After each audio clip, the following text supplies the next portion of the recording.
تبلیغ جماعت والوں کو دو اعتراض ہیں. پہلا یہ کہ پینٹ شرٹ پہننا منع کرتے ہیں، حالانکہ ناجائز نہیں ہے، لیکن داڑھی کاٹنے والوں کو قبول کر لیتے ہیں، اسے منع نہیں کرتے، یہ تو واجب ہے. دوسرا یہ کہ صحیح حدیث میں بھی بہت سی اعمال کے فضائل ہیں، لیکن ضعیف حدیث بہت کثرت سے بیان کرتے ہیں. پینٹ شرٹ پہننے کی وہ ترغیب، وہ پینٹ شرٹ پہننے کو حرام ناجائز نہیں کہتے، ترغیب دیتے ہیں کہ اپنا جو سیدھا سادہ لباس ہے وہ پہنو. تو آپ مان لیں ان کی بات، نہیں ماننی تو کوئی گن پوائنٹ پہ تھوڑی کہتے ہیں نہ پہنے. تو ان کو اچھا لگتا ہے کہ یار اپنے قومی ڈریس کو ہمیں پروموٹ کرنا چاہیے، ٹھیک ہے، اتنا بڑا ایشو نہیں ہے، کوئی اعتراض نہیں ہے. اور سارے ایسے کر بھی نہیں رہے ہوتے. بہت سے تو پینٹ پہن کے تبلیغ کر رہے ہوتے ہیں.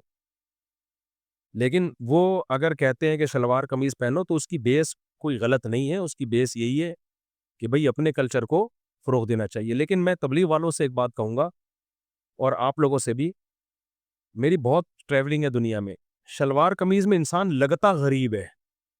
خالی شلوار قمیض میں ایسا لگتا ہے غریب آدمی آیا ہوا ہے اور چندہ مانگنے کے لیے آیا ہوا ہے. ایک عرب کا میں واقعہ سناتا ہوں نا،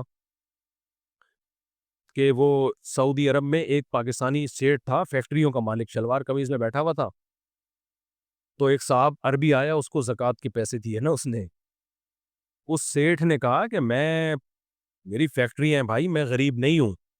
اس نے پھر بھی کہا رکھو ریال کی گڈی تھی، رکھو. اس نے کہا بھائی میں بھکاری نہیں ہوں بھائی، میں فیکٹریوں کا مالک ہوں. عربی نے کہا اللہ خوش رکھو اس نے کہا یار میں غریب نہیں ہوں. اس نے کہا کلو پاکستانی مسکین. اس نے کہا بس اتنا کافی ہے، تو پاکستانی ہے نا. اس نے کہا مسکین ہے، ٹھیک ہے رکھ اس کو. تو حالانکہ اس کے دسترخوان چل رہے ہوں گے حرم میں، اتنا بڑا سیٹ ہوگا. تو اس لیے شلوار قمیض پہ تھوڑا سا مجھے اشکال ہونے لگا ہے. یہاں پہنو شلوار قمیض، باہر ملکوں میں نہ پہنو. تو پینٹ شرٹ کو تو میں پروموٹ نہیں کرتا، جائز ہے پہننا، لیکن جو اسلامی ڈریس میں اگر جو زیادہ اچھا ہے نا، پھر وہ سعودی عرب والا مجھے زیادہ پسند نہیں ہے، وہ جو کالر والا. یہ جو اماراتیوں کا یا مسقط عمان والوں کا جبہ ہے، یہ بڑا خوبصورت لگتا ہے. تو اپنے ناپ کا سلوائیں، پورا شامیانہ نہ ہو، تمبو نہ ہو کہ 6 آدمی آ رہے ہیں، اس میں فٹنگ کا ہو تھوڑا سا، تو بڑا اچھا لگتا ہے، ڈیسنٹ لگتا ہے یہ. اس لیے باہر ملکوں میں جب جاؤ تو یا تو پینٹ شرٹ پہنو، اور بہتر ہے کہ پینٹ شرٹ نہ پہنو، اپنے کلچر کو فروغ دو. تو اس میں شلوار قمیض کے بجائے جبہ پہنا کرو، زیادہ اچھا لگتا ہے.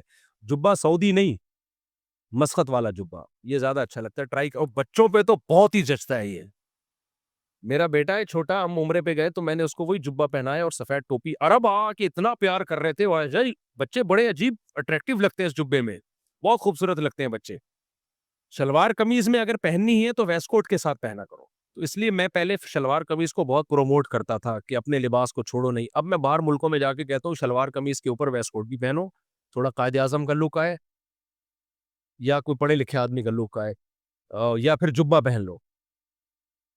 یہ میری رائے ہے بھائی، اختلاف بھی ہو سکتا ہے کسی کو اس میں. اور اگر پہننی ہے تو ویسٹ کوٹ پہنو اس کے اوپر. اور دیندار کے لیے خاص طور پہ، دیندار آدمی تو بالکل ایسا لگتا ہے چندہ مانگنے آیا ہے مدرسے کے لیے، تو بالکل ایسا لگتا ہے. بس ہو گئے سوال.